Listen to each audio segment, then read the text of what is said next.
What are YouTubers? My name is Robert Serrano Jr., natural born thriller. Welcome everyone to WWE NXT Review, the show from December 26, 2018, the night after Christmas, basically. Um, what I'm about to do is get to NXT. Before I do, let me just set this up. Okay, all good. So here we go. NXT took place since Full Sail University in Winter Park, Florida. Your commentators are Mauro Renaro, um, Nigel McGuinness, and Percy Watson. So here we go. We get we open the show with Heavy Machinery warming up for their tag team main event against Undisputed Era for the NXT Tag Team Championships. We'll get to that momentarily. Yeah, I thought they would have the fatal four way, representing to the women's to have the main event spot for the final episode of 2018's NXT. That's not what they did. Instead, they did the opening match of it first to get that out of the way. So basically, this fatal four-way no contention match between Io Shirai versus Lacey Evans versus Mia Yim versus Bianca Belair. Not there. So the match itself, let me first say Io Shirai was pretty good. Lacey Evans was pretty decent. Mia Yim was half good. Io Shirai was better, and Bianca Belair, she was more decent than Lacey Evans to say the least. Lacey Evans, she did pretty good in the match though.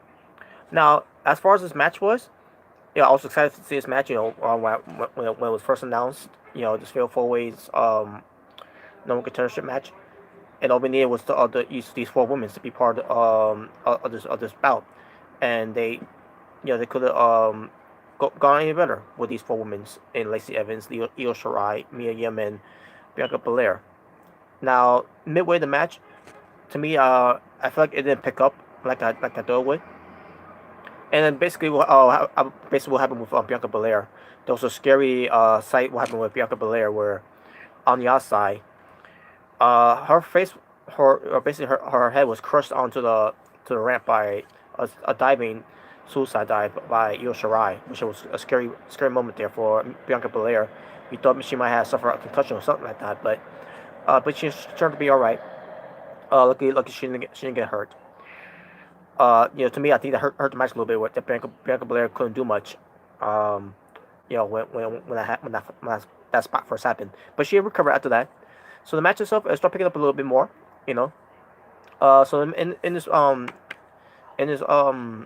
this match, I was expecting Io Shirai to get the win here.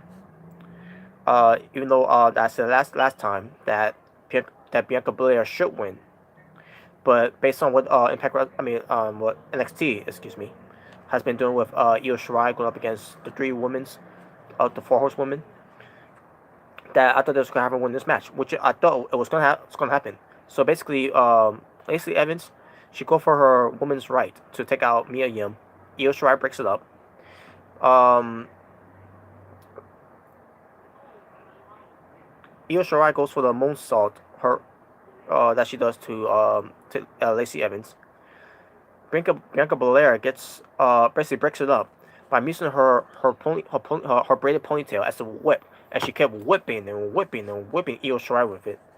And I see myself, she hasn't done that for a long time. I can't remember how long it's been that she hasn't used her hair as a weapon, you know. So like and on top of that, with the sound of the whip, it's part of her theme song too. Where okay, I hear her theme song, from when it first starts, and then her music plays and everything, and then just a song. Okay. Because she's known to use her braided ponytail as a whip, to whip her opponents as a weapon, but she barely misses it until finally she did, and then, against Io Shirai, can whip her, tosses out of the ring onto Mia Yim on the outside, and then at least it gets put on Bianca Belair's shoulder, goes for her finishing move. I don't remember what's the name of it, but it's like a reverse. 5 minutes carry, slam her down like a face buster type of move, and gets a 3 count in the win. And when that happened, I listened to myself, wait a minute, okay, let me see. Io Shirai's not gonna come in, Mia Yim's not gonna come in, and sure enough, Bianca Belair wins the match. I'm like, I was blown away. Like, so yeah, Bianca Belair, not Io Shirai. Bianca Belair wins the match to become the new #1 contender against Shayna Baszler in the upcoming takeover show, Phoenix.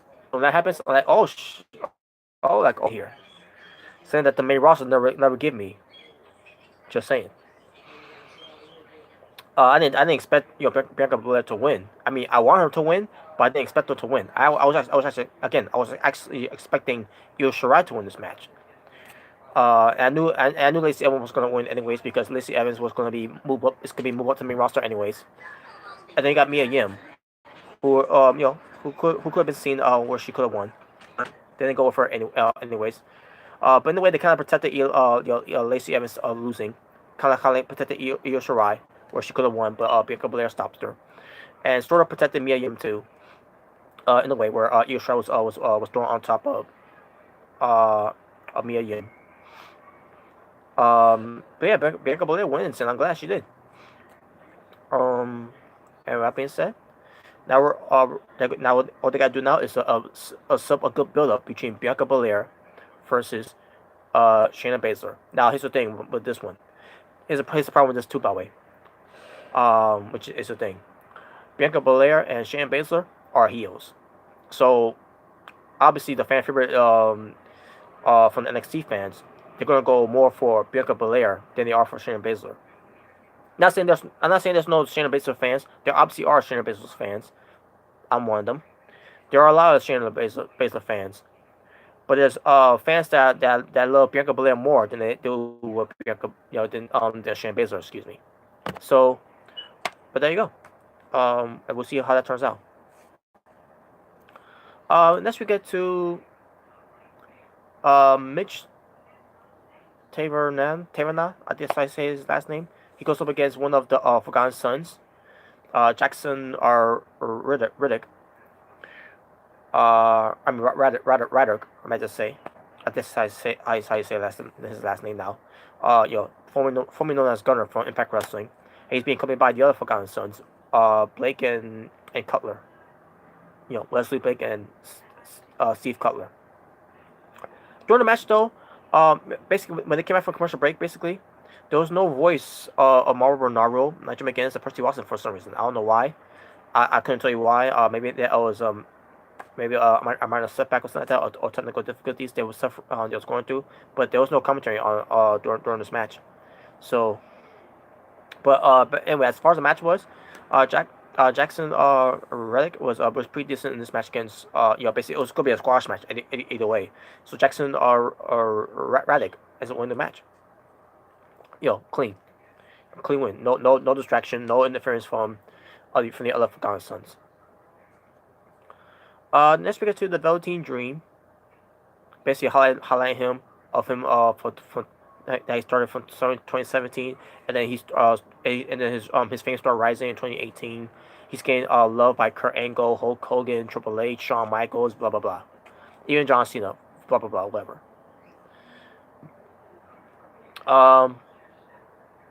And after that, the commentary voices came back now. So then we get to Tommaso Ciampa. He talks about how he's a man of his word. By the way, Tommaso Ciampa, the NXT champion, the Blackheart, the Sicilian psychopath. Just saying. But anyways, he says that he is a man of his word. So he also says sometimes broken record.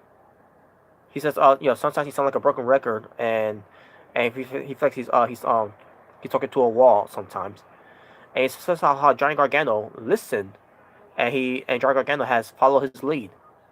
Based on what happened what happened in the steel cage match between Aleister Black and Johnny Gargano when Tommaso Ciampa became involved. He talks about how Aleister Black he's got an opportunity against Tommaso Ciampa for the NXT Championship because that's it's one of those rematch clause type of thing. And he says, but Johnny Gargano also deserves a shot too. But he says, but instead of John Gargano to go after the NXT champion, the NXT championship. He suggested that he should go after Ricochet for the NXT North American championship. That way, that Tommaso Ciampa. Um, well, I'll get to that part later. But he talks about two kids with no contracts at the time, which was John Gargano and Tommaso Ciampa. I remember that episode too, by the way. And I believe it was during it was during the Dusty Rhodes Classic, the first ever Dusty Rhodes Classic back in 2015. Wow, that was 3 years ago, folks. Yeah, but they came in with no contracts. They were basically making a decision, making their minds if they wanted to sign with WWE, Robert Tate's be on NXT basically. And sure enough, I believe it was like a year later, during that time, 2016, and they finally did. They finally decided to sign with the WWE.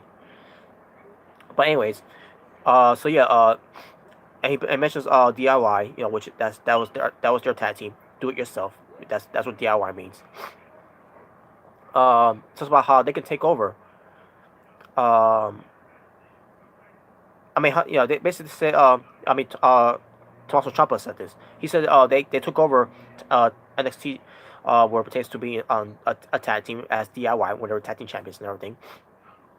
And he also says that, but in singles championships, he's NXT champion, Tommaso Ciampa, and with John Gargano, if he could be Ricochet, to be NXT North American champion, two kids could take over the world, and it'll be endless. So it's a promo that he cut, and yeah, and Tommaso Ciampa, pretty good in the promo too, by the way. Talking about how former tag teams DIY and Tommaso Ciampa and Johnny Gargano, they could be champions together on NXT, with Tommaso Ciampa being the NXT champion, and with Johnny Gargano to go up against Ricochet for the NXT North American Championship. Folks, that match is gonna happen, by the way. Based on how Tommaso Ciampa was suggesting that and mentioned that match is gonna happen. It's gonna be Johnny Gargano versus Ricochet for the NXT North American Championship at Takeover Phoenix. It's gonna be announced pretty soon in 2019, and I can't wait to that match to be announced. I can't wait. I can't wait for the Takeover show in general too. And there you go. Then we get to Undisputed Era. They were chatting, in some kind of production truck they were in. Yeah, they decided to do their promos, their segments now in their truck now, since they don't trust anyone attacking them from backstage now. So, but main event time: Tucker Knight, Aldous Fish, Heavy Machinery versus Kyle O'Reilly and Roderick Strong, Undisputed Era, for the WWE NXT championships. Well, I mean for the WWE NXT Tag Team Championships. So the match started pretty good tag team match. Now it started a little bit rough. Now talking about from midway of the match, but the beginning of it, it was start. I thought it started pretty decent, and then I was like, okay, I'm not on that invested of it yet, cause in the middle parts of it, but then also it started picking up a little bit, and then it started getting pretty good at the. So yeah, it started being pretty good at the end. No involvement of Robbie Finn, Adam Cole, baby. You know. So this match was pretty good. No involvements, no outside interferences. So in the end, you got Era getting on the better of Heavy Machinery. And it was to a point where Heavy Machinery could have won if they would have hit their three count no win. Your NXT Tag Team Champions. Yes, your winner is still your NXT after the match. The champion, Bobby Fish and Adam Cole on stage on the rest of Undisputed, celebrate together after their win. And let's be honest here, Heavy Machinery that's being called up to the main roster, so I knew they was gonna win. But I was expecting this to be a good tag team match, and it was not just a good tag team match, but a good tag team championship main event that Heavy Machinery delivered. So in a way, um, I kind of knew they wasn't gonna win the tag belts. So that being said, it was basically predictable, but in a way they kind of made it unpredictable, where Henry Shibari could have won, but I knew they wasn't gonna win anyways. And on top of that, I wanted the Undisputed Era to stay tag champions anyways. And on top of that, but basically Henry Machinery, I don't think they should be called up. In my opinion, they shouldn't be called up. They should stay on NXT. They could have been tag team champions in the future on NXT. On the main roster, on the other hand, they might they might not, because you never know when WWE might decide to break them up, because they want to see, because that's what WWE does. They'll break up a tag team. They did on in the past before, so but we'll see. But there you go. Total Amount Wrestling for NXT from December 26, 2018. 3 matches. Wow. No wonder why this show didn't feel like anything meaningful. I mean, it wasn't a bad show. Though it was decent. So that being said, my overall rating for the show, 6.5 out of 10. And that being said, thank you for watching. This was your WWE NXT review, the final one for 2018. Until next week in 2019, I'll return with that one with a new NXT with a new NXT review in 2019. That's gonna be the new year, by the way. If you prefer, and y'all take care. Y'all have a good night and peace. On